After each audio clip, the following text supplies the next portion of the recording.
streets. We're not going to tolerate that kind of stuff, I'll just tell you. Good to see everybody this morning. I'm just going to do a few announcements here about the sick. Mainly, Jimmy Holland still has COVID. He's doing better, but he still tests positive. David Butler has had recent chemo treatments. Anybody else? That's all I got on here, believe it or not. Anybody else sick this morning? Bonita's back with us. Leonard will have surgery on his hand the 29th. 29th. Leonard has surgery on his hand. Okay. Let's have a word of prayer. Father, as we're about to go into this study, we ask that we can take the things that we hear and apply them to our lives and get more knowledge about what you want for our lives out of this study. In Jesus' name we pray. Amen.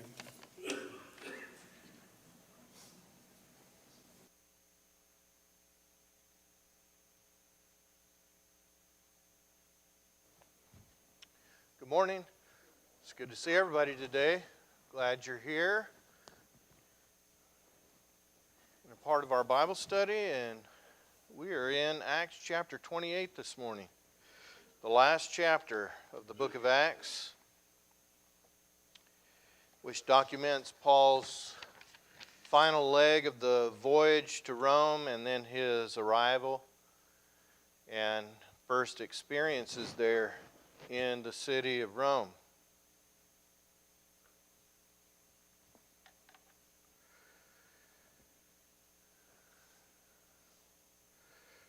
The events that are detailed beginning in chapter 28 have to do with the winter that Paul and the others from the ship spent on the island of Malta.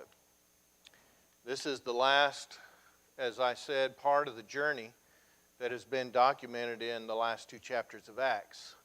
So we, by reading Acts 27, talked about the journey from Caesarea to Crete, and then the dangerous part of the journey especially was from Crete to Malta when they were caught up in the storm. And now from Malta to Rome, that's going to occupy our time as recorded in Acts 28. Remember, we listed these a couple of weeks ago of all the dangers associated with this period of time in Paul's life. And yet, we recall how the Lord at the very beginning said, "You're going to go to Rome." And this was designed to give Paul encouragement, because at the moment the Lord made that statement to him, he was in a very tight spot in Jerusalem. After which this plot was uncovered about the Jews who had committed themselves to killing him. And so there were all of these then events that unfolded, but Paul could remember. The Lord made him a promise, and an angel confirmed that promise to him while he was on the ship. But we have made the observation that the miracle associated with this period of time in Paul's life, this voyage to Rome, had to do with the revelation. That is, the information that he received. First, the Lord telling him, "You're going to go to Rome." And second, the angel telling him again, "You're going to go to Rome and appear before Caesar." There was no intervention with the storm. There was no miraculous intervention there. But yet we see, I think we can safely say, the providence of God at work, because God made sure Paul arrived at this destination. But Paul still endured the storm. He still abandoned ship. He still had to swim or float to shore. And all of these dangers were associated, and all of them no doubt could be very stressful. And he did experience that kind of anxiety that normally goes with life-threatening situations. Otherwise, going back to the Lord's appearance in Jerusalem, we think about this statement. "Fear not, Paul." Well, why did he tell them that? Because these kinds of things are scary. They're fearful. And you think of all the things that happened to Paul during this couple of years. He had various experiences, any of which could have resulted in his death. And so we listed these and appreciate the fact that Paul experienced life on a day-to-day basis, just like you and I do. But he had this unique revelation about going to Rome, and he could hold on to that. But in terms of the mechanics of how he got there, it just seemed like one narrow escape after another were involved in this period of time. Well, we'll turn our attention to Acts chapter 28, and we're going to be talking about this section of the journey. They winter on Malta and then continue the journey to Rome. Now, we'll notice in the record of Paul's journey here, and it doesn't show it necessarily on this map, but this is an island, the island of Sicily, off the coast of Italy. And I located this picture from the International Space Station that shows just how close the island of Sicily is to the mainland of Italy. It's only about 2 miles across. And so Paul passes through there as part of his journey to Rome. So I'll just narrow in here on the map. They're wintering on Malta, and then will eventually continue their journey. What we have in the first 10 verses of Acts 28 is a discussion of Paul's stay on this island. You remember, the boat was lost. It was lost offshore some distance as it became lodged in a shallow area, and it was destroyed in the surf. And then, as they safely arrive on shore, we have the reception of these soggy people from coming out of the water by the people that lived on the island. So that's where we began in Acts 28, and then reflect on 2 incidences that trigger certain events. And that is Paul being bitten by a poisonous snake, and then the healing of the chief man of the island's father, and the healings then that resulted from that. So word spread of what Paul was able to do. So let's read the first 6 verses and talk about the kindness that these individuals who had abandoned ship and came ashore, the kindness that they received, and then this incident of Paul's snake bite. 28:1, after we were brought safely through, after we made it safely ashore, we then learned that the island was called Malta. And if you're reading from the King James, it has a different spelling, Melita. Nevertheless, it says in verse 2, the native people. Now, do you have something different if you're reading from the King James, American Standard? Barbarians. What's that? So, the Greek word has nothing to do with the culture or disposition of the people. Sometimes the word might be used in the sense of an unrefined group of people, like, oh, they're barbarians. And it doesn't have that connotation in Greek. As noted on the handout that I gave you, this represents a group of people who, from the Greek culture point of view, were simply people who were not native Greek speakers. And so Paul uses the term in Romans chapter 1 about being a debtor to preach the gospel to everyone, to Jews and barbarians, that is, Greeks and barbarians, non-Greek speakers, Greek speakers, in other words, everybody. And so that's all that this word means. And so you'll see it like in the ESV translated simply native people. The island of Malta was inhabited for hundreds and hundreds of years before the time of Paul. It seems to perhaps have been settled by Phoenicians who were known for sailing the ancient seas, and so they were not native Greek speakers. So that's all that we have here. The native people of the island, Luke tells us, showed us unusual kindness. That is extraordinary kindness. Remember, there are 276 wet people who've climbed onto the beach, come out of the water, and they're being received. And it says that they kindled a fire and welcomed us all. It was raining, or it had begun to rain, and was cold. You might remember that there are time references in chapter 27 that tell us it's in the fall of the year.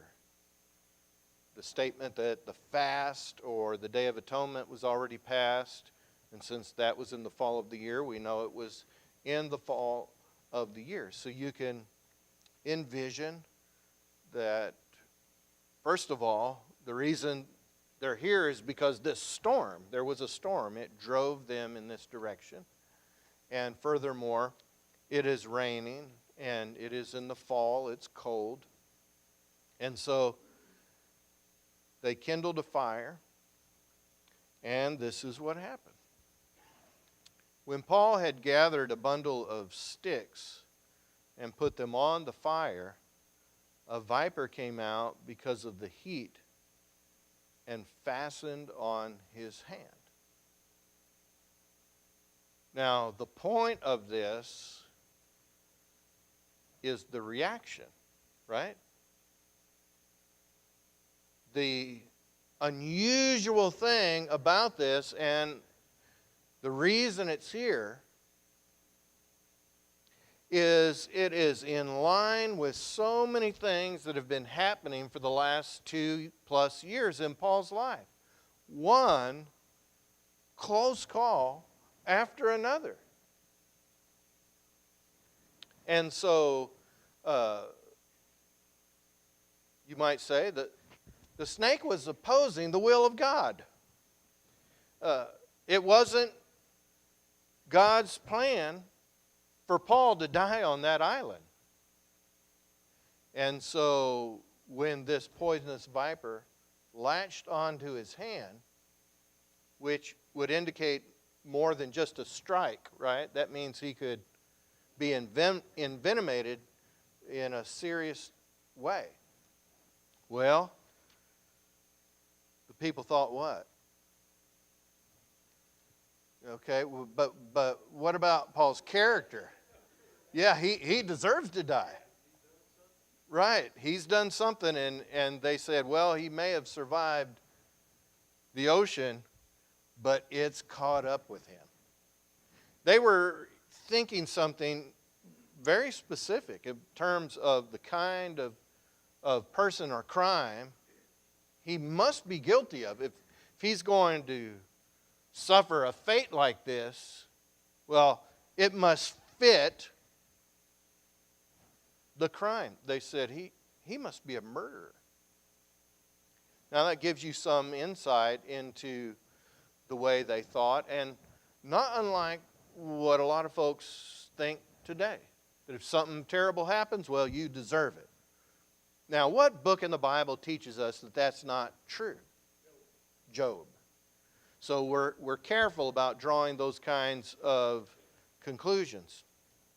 Now, their reaction was that, well, he's getting what he deserves. In verse 4, recording this reaction, the text says, no doubt this man is a murderer, though he has escaped the sea, justice has not allowed him to live. in some translations, justice is capitalized, and it's hard to know exactly what they may have thought, but it could have been one of two possibilities. It could have been the fact that they're thinking of their god or goddess. Justice is getting him, or it could be little j, just justice. You know, he's getting what he deserves. Either way, their reaction to this incident was an expectation that he's going to be in serious pain, swell up, and maybe fall over dead. So it's interesting that the text says in verse 6, they were waiting for him to swell up or suddenly fall down dead. But when they had waited a long time, so you can kind of see this now playing out. They kept watching him. Is he going to start, getting dizzy or expressing some pain and pass out or whatever? But nothing ever happened. And so their response to all that was, well, he's somebody else. Instead of thinking he's a murderer, now they think, well, he must be a god. Let me point out an interesting reaction from readers, certain class of readers, to Acts chapter 28. And I'm talking about that class of readers that are always looking to pick at something in the text. And so, while you and I have pointed out from time to time throughout our study of Acts how detailed and precise and checkable and accurate Luke is, he's got this unbelievable track record of accuracy. But if they can find something to pick at, this class of readers and critics and skeptics will do it. And here's the way they treat this text. Obviously, whoever's writing this, because they may not believe Luke is actually writing this, but whoever is writing this is embellishing what happened, making Paul look like the hero and all that. Because here's the truth. There are no poisonous snakes on the island of Malta. Now, what's the obvious problem with that observation? Okay, they're making an absolute statement. Let's say you and I decide to go to Malta today and we're going to look for poisonous snakes, not something you should probably do on purpose, but the whole island is covered and the search has been made and we verify there's not a single poisonous snake on the island of Malta. What does that prove? That proves in 2024 there are no poisonous snakes on the island of Malta. Who knows if the one that bit Paul wasn't the last? And he didn't fare very well, which is one of the favorite parts of the story, I think, that, what did Paul do with it? Shook it off into the fire. Didn't release it into the wild. So, anyway, what we may find on the island of Malta today in terms of snakes doesn't say anything about 2,000 years ago. That's the kind of very weak charges that are made when someone is just bent on finding something wrong with the Bible. And so it may have been the case that over time, people that lived there didn't treat the poisonous snakes very kindly. And that's not unusual. Strange thing is, I had a very similar experience yesterday. And not exactly like Paul's experience, and I was concerned if this cottonmouth latches onto my hand, I'm not going to have the same experience as Paul. So I decided, based on Paul's example, well, anyway, kind of the same result. I didn't have a fire going, but I did have a big stick. So anyway. Yes, sir.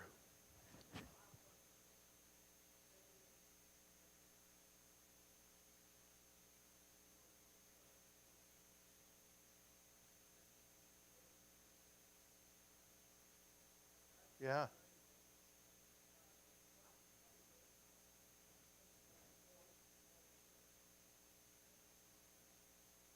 So here you have the natives like expecting this. Some have made the similar charge that, well, they just thought it was a poisonous snake, but it obviously wasn't. I think they know. Yes, and it fastened to his hand, and so they know the kind of animals or reptiles that live on the island. So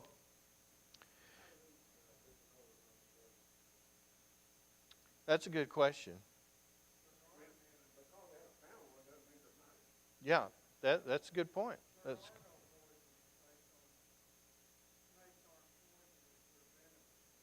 okay. Thank you, Mark. Thank you very much. All right, so they changed their minds and felt something completely different about Paul. So again, what's the point of this? Not just an interesting incident, but this comes in a series of experiences of Paul for the last couple of years. Since the time he was taken into custody, since the time he was transferred to Caesarea, he's had one close call after another. But he had this special revelation that God is going to see to it that you go to Rome, Paul. And so that's what's going to happen. Now in verses 7 through 10, we read about another part of Paul's stay here, and that is healing, a healing ministry, we might say, of the apostle on the island. Verses 7 through 10.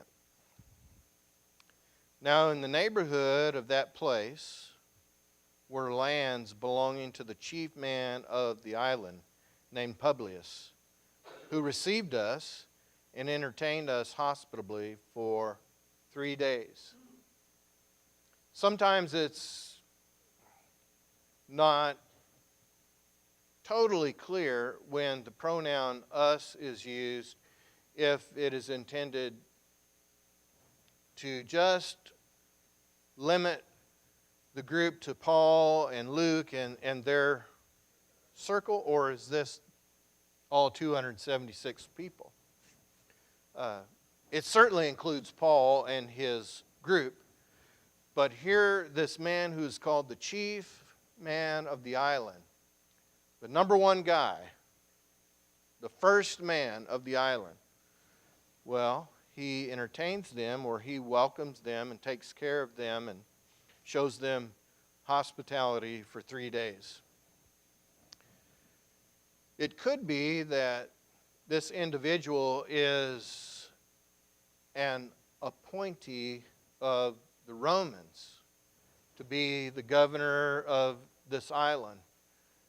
We know from reading the account that a ship from Alexandria has wintered here, and it may be kind of a last stop. Now, why didn't Paul's ship make it all the way? Well, it was destroyed. Well, why was it destroyed? They were sailing late in the season, and it was a dangerous time of year. And we see a ship apparently stopped short of going all the way to Rome. This ship, we're told, from Alexandria that they board for their final destination. And so it may have been that this was a common destination or stopover for these grain ships coming from Egypt. Well, be that as it may, it is the case that this man was the leading official, maybe a Roman appointee to govern the island. So, regardless, he's recognized as the chief man of the island, and he welcomed Paul and company and entertained them, showed them hospitality for 3 days. Now, that gives us the setting for what happens. And it is a miracle. Paul healing this man's father. And then how that news spread. And how others were healed as well.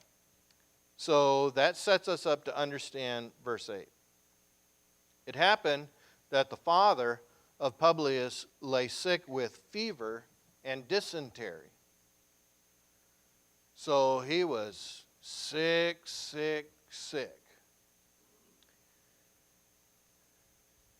There's a bacterial infection still today known as Malta fever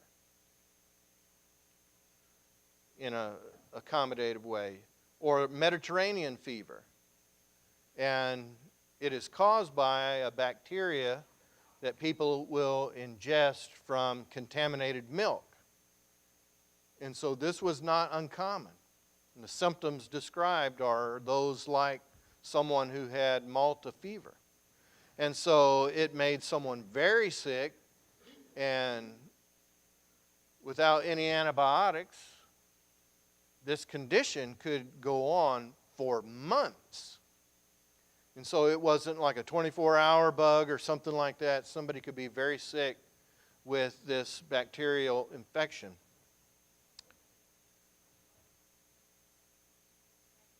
Right. That's a potential symptom of dysentery. So what we appreciate from this is that a miracle of healing is going to be instantaneous, complete, and observable by those. This man is very, very sick. May have been for some protracted period of time. And all of a sudden he's healed. And so this, again, as people observe these kinds of things, are inexplicable in some kind of natural way.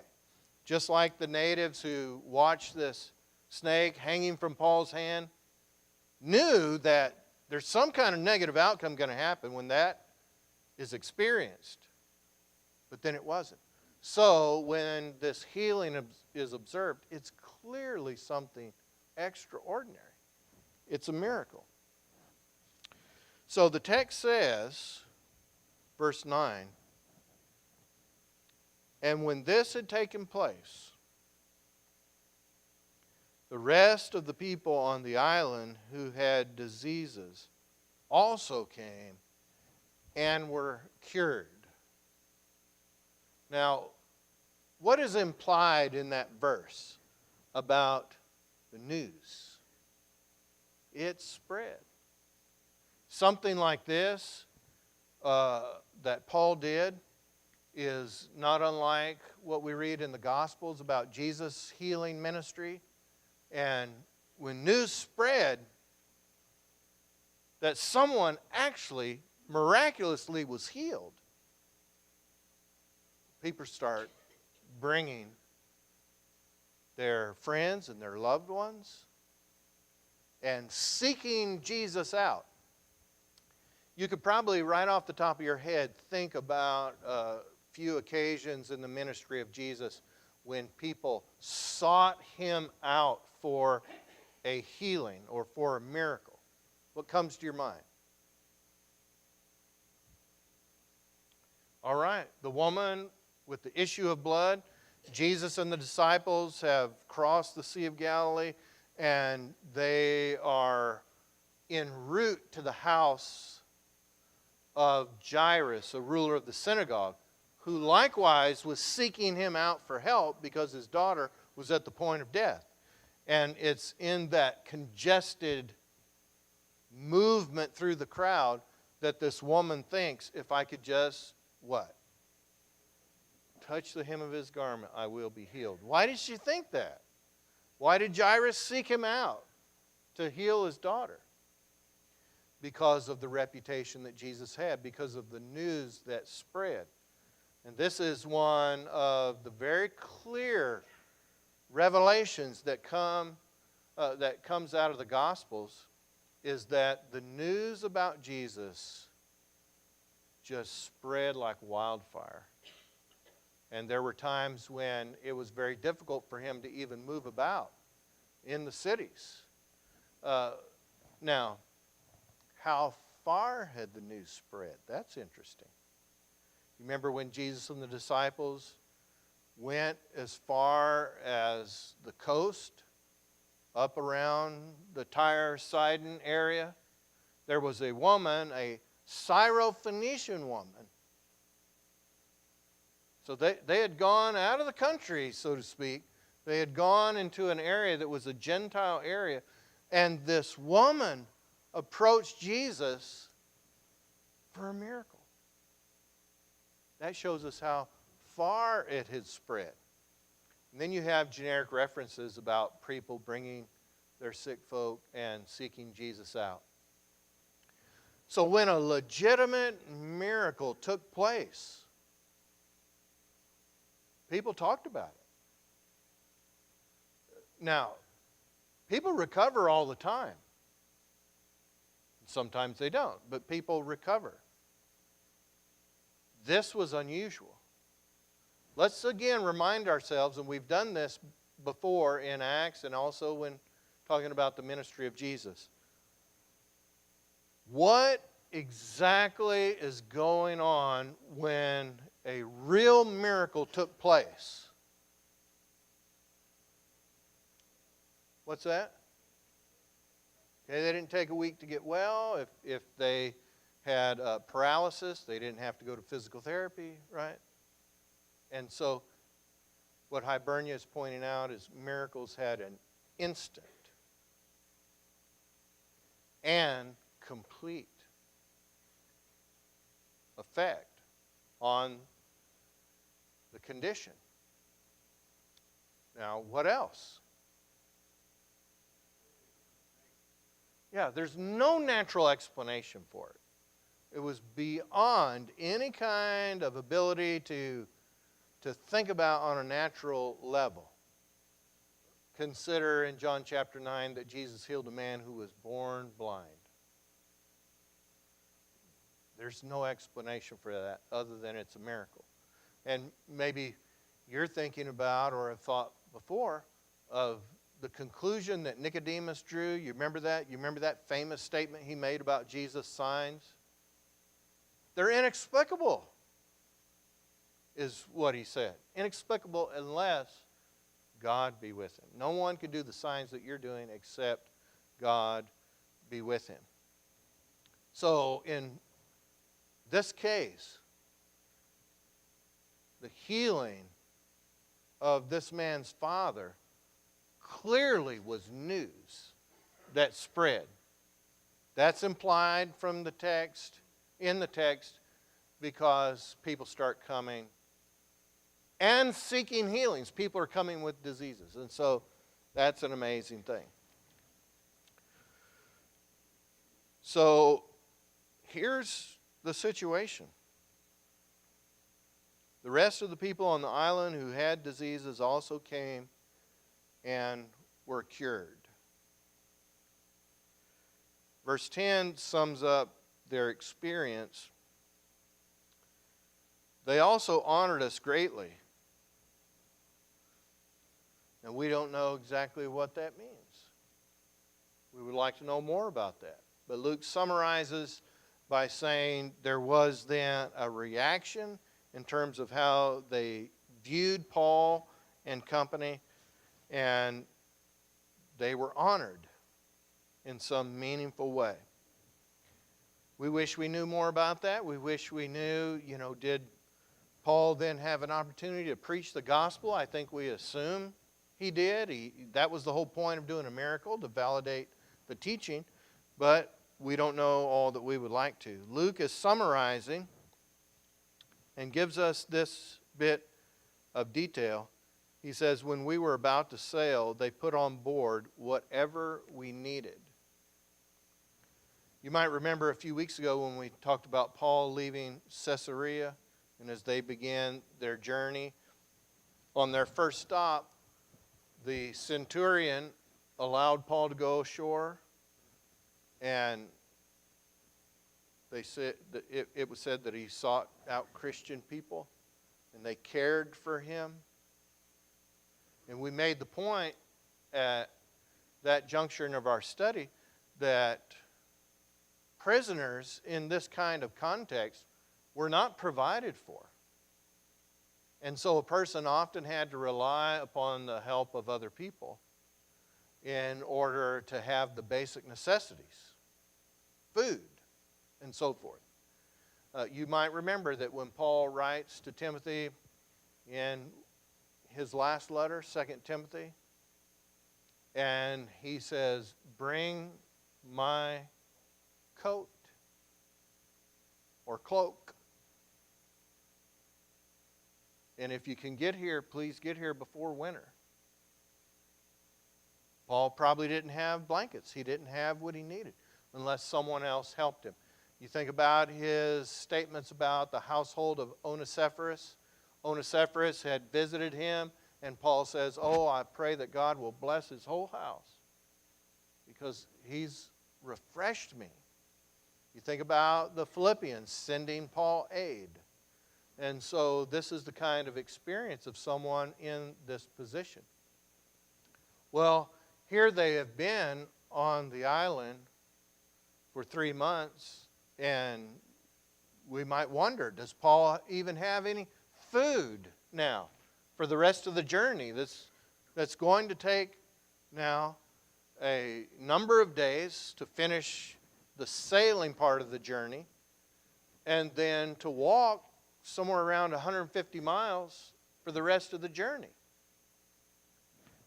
Well, it says that they provided for him. And no doubt they were grateful for having these provisions that would help them on the latter part of their journey. So, there was a need. Now, here's just a little footnote that we have to keep in mind. Paul did not say something to this effect. I think we can reasonably know. Paul did not say, well, give me 5 loaves and 2 fish and I'll just duplicate them all the rest of the way. I can do miracles and I'll just do miracles. Every time I need something to eat, I'll just duplicate the 5 loaves and 2 fish. Now that's, for one, not satisfying the divine purpose of miracles. Right? That would kind of have hints of the devil's temptation. Hey, you're hungry, right? Why don't you just show people the Son? Make yourself some bread. Command these stones to become bread. Paul was not authorized to use miracles for simply his personal comforts. And so he had to, just like any of us, rely upon the help of somebody else. Now, can we say that God providentially was taking care of him? I think we can say that. Especially in view of the fact that God had given him the revelation, you're going to make it to Rome. But again, Paul still had these anxious moments. Paul still had these close calls. Paul still had hunger, fatigue, and pain, and worry. And so you can appreciate the real life experience embedded within this little statement. They provided what we needed. So God wasn't doing miracles every minute of the day to make Paul's life a comfort.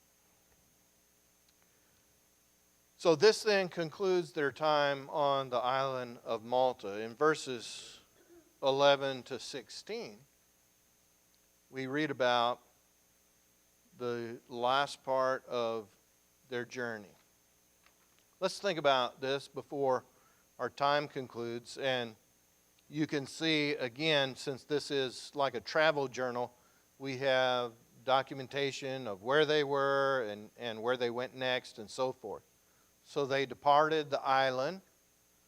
You can see on the map, they departed the little island of Malta, and their first stop was Syracuse on the island of Sicily, about 70 miles or so north of the island. And then the next stop was Rhegium, about 73 miles north of Syracuse. And then after a day or so, they continued the journey. After a day, they had a favorable southern wind, and the next day they arrived at Puteoli. The city of Puteoli was on the western coast, as you can see on the map, south of Rome. It was in the Bay of Naples and about 200 miles north from Rhegium. And so the rest of the journey now is going to be by land and will be about 140, 150 miles or so. Now, just a footnote to put on these distances. Just if you're reading from an encyclopedia article or online or a commentary, sometimes you'll find it's 70 miles, and then somebody else say it's 75 miles. And so some of these distances are not exact or corresponding one to another. One of the challenges is that sometimes the distance is given in Roman miles, depending on the source.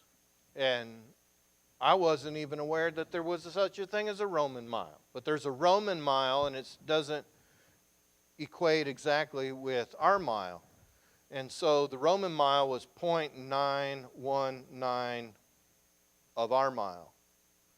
So sometimes you see these distances not being consistent from source to source. But they're relatively close. So sometimes even the distance could be accounted for as, well, what side of town are you talking about? As soon as you get to town or the other side of town. And so they're helpful, though, approximations to think about how far Paul had traveled. So they're going to go 140, 150 miles by land now for the last part of the trip. And here's what we learn, and this is encouraging.